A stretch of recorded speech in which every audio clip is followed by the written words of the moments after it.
ጥሩ ነው። እስኪ ተይ። በሷ ምክንያት በጣም ብዙ ነገሮች ተፈጥረዋል። ይኸውልሽ ማርቲ፣ እያንዳንዱን ኤቢን በተመለከተ ነገር ማወቅ እፈልጋለሁ። ራሷ ሚስጥረኛሽ አይደለች? አንድ ባንድ ተናግርሻለች። እኔ የምልሽ ማርቲ፣ ሰላም ስቲል አሁንም ቆንጆ ናት አይደለ እንዴ? ቆንጆ ብቻ በጣም ቆንጆ ናት ማርቲዬ። እኔ ግን ልጁ ማየት ነው ፈልገው መጀመሪያ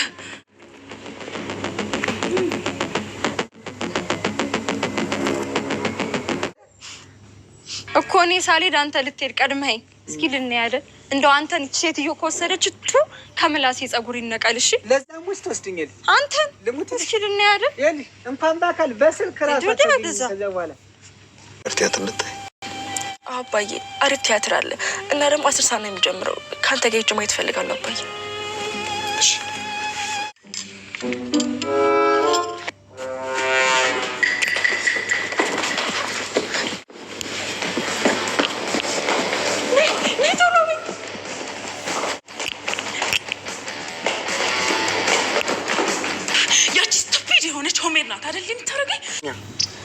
እንደውም ማለት ነው ሄጄ ለረዛ እናገራለሁ። እሺ እናገራለሁ። ልናገር ንገሪያት እወድሻለሁ በለይ ብላ ካፌ ተወጣ በኋላ አልፈልግህም አለች። ምን ነው ልትሄጂ ነው? ፕሊዝ ባክ ኦፕን ዘ ዶር። በሩ እኮ ክፍት ነው። ሂጂ ግድ ለመሄድ ችግር የለውም። ምን እናወራለን። አንቺም እኮ ውጪ ልኛልሽ። ከኔ ባልሽ በለጠብሽ አይደል? እኔ ምሽቶል። ኧረ ገና ነው፣ ገና እኮ ነው ሰዓት። ገና ሰው ውርውር እያለ ነው። ግድ የለም ትሄጂ። ገዝ አንተ በኔ ቦታ ብትሆን ምን ታደርግ ነበር? እስኪ ጓደኛክን ብታጣው፣ አንተን ብሎ የመጣን ሰው ብታጣው ምን ታደርጋለህ?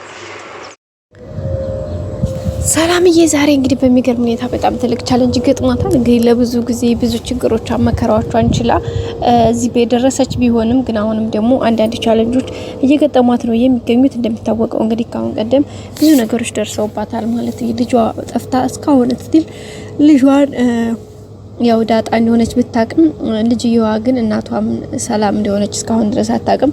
በዛም የተነሳ እንግዲህ ሁሌም በውስጧ በጣም ከፍቷት ደብሯት ነው ያለችው። እንግዲህ ይሄንንም በግድ የነገራት እንግዲህ አቶ ደረጀ በባለፈው የሞለጇ ሰዓት ሲደርስ ካልነገርከኝ ለማርታ እናገራለሁ ሁሉም ነገር አፍረጠርጧለሁ ብላ ስታስፈራረው እንግዲህ በዛ የተነሳ ነው ችግር የለውም እስኪ በዚህ ከታግሽ በዚህ እንትን ካልሽ ብሎ የነገራት። ግን ምንም ነግሯት እንኳን ያው በጣም ደስ ብሏታል ልጇ መሆኗን።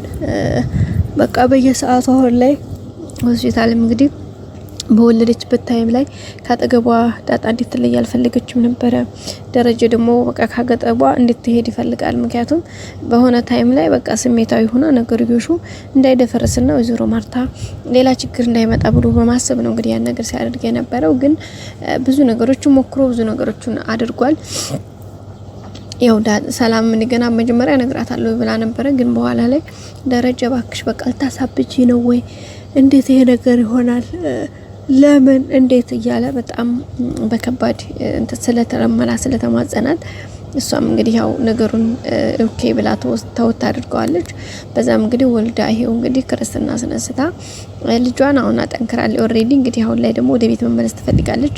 በዚህም እንግዲህ ያው መጀመሪያም ነግረዋለች መጥቼ ልጄን ማሳደግ የምፈልገው እዚሁ ነው ዝም ብዬ ወጥቼም አልቀርም። ምክንያቱም ከፈለክም ይሄ ቤት ያባታቸው ቤት ከአንድም ሁለት ልጅ አለህ። ስለዚህ የሁለት ልጆች እናት ነኝ።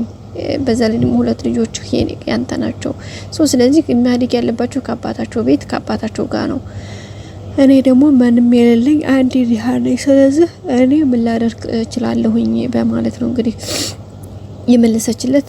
በዛም እንግዲህ ደረጀ ድጋሜ እዚህ ቤት አትመጭም ግን ሌላ ቤት ከራይልሻለሁ እዛ ተቀመጣለሽ ነበር ያላት። ግን እሷ በፍጹም አላደርገውም ቤት ተከራይቶ መቀመጥ መቼም አላጣሁትም። ግን አሁን የምፈልገው ልጆቼ ቦርቀው ቤታቸው እንደሆነ አባታቸው አንተ እንደሆነ ካውቀው እዙ እንዲያድጉ ነው የምፈልገው። ያቺኛቱ ልጅን የት እንዳደረካት አላቅም። ስለዚህ አሁን ላይ እዙ ነው የምታድገው ብላው ነበረ።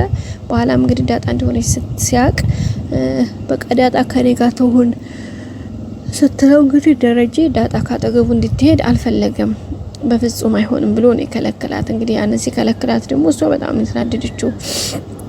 ስለዚህ ይሄን ነገር ከከለከልከኝ ደግሞ በቃ እኔም ደግሞ በቃ ብላ ነው እንግዲህ ሌላ ልክና ደራ ውስጥ የተጋባቸው። ግን ምንም ያክል ቢሆንም ዙሮ ዙሮ ያለውን ነገር እንግዲህ ከእውነታው ስለማይራቅ እየታገሉ እዚህ ደርሰዋል። ዛሬ እንግዲህ ደግሞ በተለይ አሁን ላይ የወይዘሮ ማርታ እህት ወይም መድኃኒት የምትባለው ልጅ ከመጣይ ጀምሮ ጭርሽ ቤተሰቡ በጣም ከባድ አደጋ ውስጥ ነው የሚገኘው። በፊት ያው እንደሚታወቀው አቢጌል ነበረች። የአቢጌል ጉዳይ ሁላችንም ሰዎች እንዳሳሰበን ያው ሁሉም ሰው የሚያውቀው ጉዳይ ነው። ግን ያሁኑ ደግሞ በጣም ከባድ ነው። ከዛኛው ባሻገር ያሁኑ በጣም ከባድና ከባድ ችግር ነው። ምክንያቱም እቺኛዋ በጣም ማለት አቢጌል አሁን አባቷን ትፈራለች። በቃ አባዬ እንደዚህ ይቆጣኛል፣ እንደዚህ ይለኛል ምናምን የሚለው ነገር ያሳስባታል። እሱ ግን ኖ በጭራሽ ነው። አሁን እቺኛዋ ግን ምንም ነው የማትሰማው። ምንም በቃ ለምንም ደንታ ያላትም። እንደውም ትሳደባለች፣ ብዙ ነገር ትናገራለች። በቃ ብዙ ነገር ነው የምትሳደብ የምትናገረው ያለ ማለት ነው። ግን ይሄ ነገር ደግሞ ደረጃ በጣም ነው የሚያናድደው።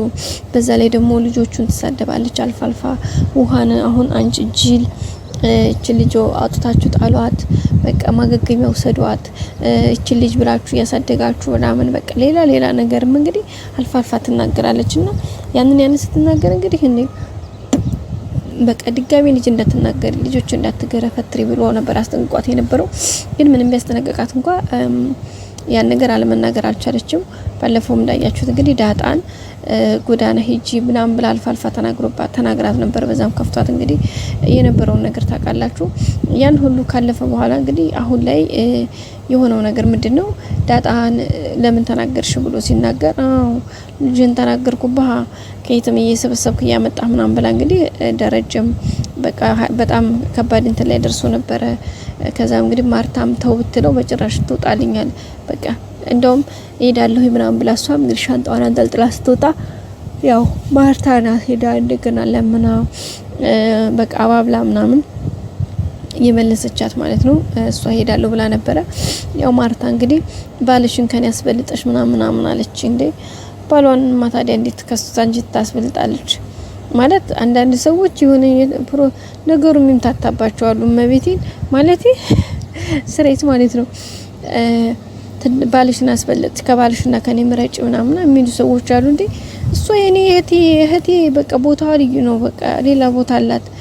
የባሌ ደግሞ ወይም ደግሞ የልጆች አባት የሆነ አንድ ባለ ትዳር ደግሞ ማለት የባል ቦታ ልዩ ነው ጋይስ። በቃ ባል ቦታ እህትና ባል እንዴት ቦታ አንድ ላይ ሊቀመጥ ይችላል? የሁላቸውም የራሳቸው ልዩ ቦታ አላቸው። የእህቴን ቦታ ባሌ ሊተካ አይችልም። የባሌን ቦታ ደግሞ እህት ሊተካ አይችልም። አንዳንድ ሰዎች ግን በቃ ይሄም ታታባቸዋል ጋይስ የምር ማለት ነውና አሁን እሱን ለማስተማር ነው እንግዲህ መድኃኒትም በቃ ከባልሽና ከኔ መረጥሽ አይደል ባልሽን መረጥሽ አይደል እኔን ጣልሽ ምናምን አይነት ነገር ተናገረች። ማርታ እንግዲህ በጣም ከባድ ነው እንደ አንድ እህት ለዛውም ደግሞ ውጭ ሀገር ኖራ ቢያንስ ለቫኬሽን የመጣች እህቷን በመጣች በሁለት በሶስት ቀኗ ባልየዋ ውጪ ብሎ ሲያባረርባት ስሜቱ በጣም ከባድ ነው። ግን ደግሞ እሷም ልክ አላደረገችም ማለት የተናገረችው ነገር ኦፍ ኮርስ ልክ አይደለም። በቃ ተይኝ፣ ትዳሬን ተይልኝ፣ ባሌን አትናገሪ፣ በቃ የልጆች አባት ነው አክብሮ ያስከበረኝ ባሌ ነው ምናምን ብላ ስትናገር እንግዲህ ሙድ እየያዘች ነበር እሷ። በዚህ መካከል እንግዲህ አያችሁ በጣም ነገርዮሾቹ በጣም ከባድ ይሆናሉና እንግዲህ ማርታም ያንን ነገር በቻሌንጅ ለማለፍ በጣም ተገዳለች። እንግዲህ እንደማንም ብላ ለምና ተማጽና ተመልሳለች። መልሳታለች። ከተመለሰኝ በኋላ እንግዲህ ደረጀ ስታወራው ነበርና ደረጀ ጸጥ ነው ያላትና አኮረፍክ እንዳማቼ ምን ነው ምናምን እያለች ነበርና አይ አለኝ አላኮረፍኩሽም አልዘጋውሽም ምንም ምን እንትን ያልኩት ነገር የለም ግን እንደዛ አይደረግም ለቀጣዩ እንዳይለምድሽ ምንም ችግር የለውም ምን ያላት እሷም እሺ ብላለች ማለት ነው። ያው እንግዲህ ከባድ ነው ለመናገር በጣም ባለየነች እሷ። ያው ደግሞ የሚገርመው ሄዳ ሰላም ጋር ገና ከመድረሷ መጀመሪያ መጫት መጠየቅ አራስ መጠየቅ ፈቅጃለሁ ምናምን ብላ በመጨረሻ እንግዲህ በቃ ገና እንደደረሰች በቃ ልጁን ነው ማየት የምፈልገው፣ ልጁን አሳዩኝ፣ ልጁ የት ነው? በቃ ቶሎ ብዬ ልጁን ነው ማየት የምፈልገው ነው ያለችውና እንግዲህ ሰላም በጣም ነው የተደነገጠችው የተናደደችው። ምክንያቱም እንደዚህ ገና ከመድረሷ እንኳን ማርያም ፈታሽ የለ እንዴት ነሽ የለ ሰላምታ የለ ልክ እንደደረሰች በቃ እኔ እንደዚህ ነው የምፈልገው ብሎ መጠየቅ በጣም ነው የሚያስጠላው፣ በጣም ነው የሚደብረው። ስለዚህ ያው ማርታ ደግሞ ነገሮችን ለመሸከፍ እየሞከረች ነው። በቀጣይ ቪዲዮ እንገናኝ። ሰብስክራይብ ላይክ ማድረጋችሁን አትርሱ። ወዳችኋለሁ። ባይ